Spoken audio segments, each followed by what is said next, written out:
ইতালির রোমে Asian gold house স্বর্ণের দোকানে আবারও চুরির চেষ্টা হয়েছে। স্থানীয় সময় শুক্রবার রাতে চোরের দল পাশের একটি দোকানের গোডাউনে ঢুকে দেয়াল ভেঙে মূল স্বর্ণের দোকানে প্রবেশের চেষ্টা করে, কিন্তু ভারী কংক্রিটের দেয়াল ভাঙতে সময় বেশি লাগায় তারা সফল হতে পারেনি।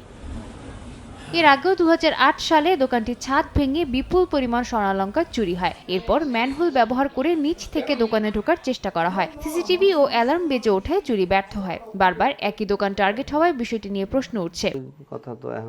সর্বশেষ ঘটনার পর দোকান মালিক পুলিশি নিরাপত্তা ও তদন্তে ধীর গতির অভিযোগ তুলেছেন। দাবি করেন, বারবার চুরির চেষ্টা হলেও কোনো কার্যকর ব্যবস্থা নেওয়া হয়নি। অনেকেই আতঙ্কিত, কারণ এখানে আমরা দেখেছি বিগত দিনগুলিতেও এখানে যখনই আমাদের সবগুলিতে চুরি ডাকাতি হয় এবং মালামালের ক্ষতিগ্রস্ত আমরা হই, এগুলি এখন পর্যন্ত আমি একটাও পাইনি যে আমাদের মাল সামান আমরা ফেরত পেয়েছি অথবা চোরকে তারা আইনের আওতায় আনেছে। সম্প্রতি ইতালির বিভিন্ন শহরে বাংলাদেশি মালিকানাধীন টেলিফোন শপ, মানি এক্সচেঞ্জ এবং বাসা বাড়িতে নিয়মিত চুরির ঘটনা ঘটছে। স্থানীয় প্রবাসীরা বলছেন, নিরাপত্তাহীনতার কারণে ব্যবসা ও জীবনযাত্রা ঝুঁকির মধ্যে পড়েছে।